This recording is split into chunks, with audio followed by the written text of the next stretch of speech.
की जो पॉलिसी आई है उसकी हाइलाइट्स पे उसके लिए मेरी को एंकर दीक्षा राठौर मेरे साथ जुड़ चुकी है। उनसे जानने की कोशिश करते हैं कि क्या ऐसे मेजर पॉइंट्स हैं जहाँ पे हमें खासा ध्यान रखना चाहिए और क्या क्या बदलाव हुए हैं और क्या क्या बदलाव नहीं हुए हैं।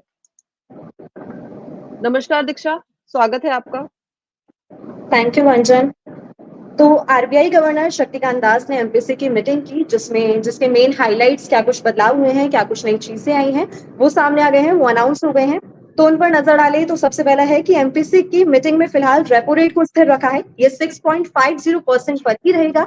रिजर्व बैंक ने आखिरी बार फरवरी 2023 में रेपो रेट बदला था और इसे 25 बेसिस पॉइंट बढ़ाकर 6.50, इसके बाद इसे 6.50 किया था, इसके बाद से इसको चेंज नहीं किया गया है और अभी भी इसको स्थिर रखा है। और रिजर्व बैंक ने महंगाई दर के अनुमान को भी 4.5% पर ही बरकरार रखा है और Q1 financial year 2025 inflation estimate को 4.9% पर बरकरार रखा है। Q2 financial year 2025 inflation estimate को 3.8% पर बरकरार रखा है और Q3 के लिए इन्फ्लेशन एस्टीमेट को 4.6% पर बरकरार रखा है। और आरबीआई ने फाइनेंशियल ईयर 2025 के लिए जीडीपी ग्रोथ का अनुमान 7% से बढ़ाकर 7.2% कर दिया है। ये कुछ अभी तक मेन हाइलाइट्स आए हैं जो मैंने आपको बताए।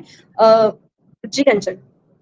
जी, ठीक है। तो ये कुछ मेन हाइलाइट्स थे आरबीआई की पॉलिसी के ऊपर। और आपको बता दें कि लोकसभा के इलेक्शन रिजल्ट के बाद ही पहली आरबीआई की पॉलिसी है जिसमें इसको मेजॉरिटी मिली है 4:2 की। इसके साथ ही साथ आठवीं बार ऐसा है कि रेपो रेट को बरकरार रखा गया है। और इस तरह मार्केट का थोड़ा सा रिलेशनशिप देखें तो इस टाइम पे मार्केट को कहीं ना कहीं रेपो रेट में बदलाव ना होने से एक स्टेबिलिटी मिली है। बिकॉज अगर रेपो रेट को बढ़ा दिया जाता तो जिस तरीके का टर्मोइल बाजार के अंदर, जिस तरीके की वॉलेटिलिटी हमें देखने को मिल रही थी, हो सकता है कि इससे भी ज्यादा वॉलेटाइल सेशन हमें देखने को मिलता। लेकिन कहीं ना कहीं एक राहत की खबर है, आने वाले टाइम पे हो सकता है कि इन्फ्लेशन कंट्रोल करने के लिए जो आरबीआई है रेपो रेट में कोई भी कटौती करे, जिससे हो सकता है बाजार को हमें और भी अच्छा मूवमेंट बाजार के अंदर हमें देखने को मिले। निफ्टी, बैंक निफ्टी, साथ ही साथ सेंसेक्स के जो लेवल्स हैं वो हमें अच्छे खासे आने वाले टाइम पे देखने को मिले। मेजोरिटी मैंने बता दिया कि 6 मेंबर की कमेटी है और 4:2 की इसमें मेजोरिटी मिली है।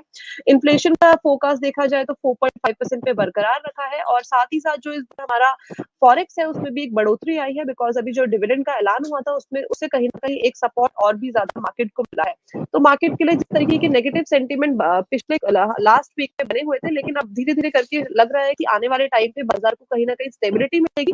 बट स्टिल एक्सपर्ट्स की राय है कि आने वाले टाइम पे भी आपको एक वेट एंड वॉच और कॉशियस अप्रोच को बना के रखना चाहिए। बिकॉज हो सकता है कि जब तक कि एक बजट, फुल फ्लेज बजट नहीं आ जाता जुलाई में, तब तक हो सकता है कि थोड़ा सा हमें वॉलेटाइल सेशन बाजार के अंदर देखने को मिले। दीक्षा, इसके अलावा आप कुछ ऐड करना चाहते हैं? अभी तक तो मेरे को जो मेन पॉइंट्स दिखे अभी तक तो यही है। जी, ठीक है। थैंक यू दीक्षा हमारे साथ जुड़ने के लिए, बढ़िया जानकारी शेयर करने के लिए।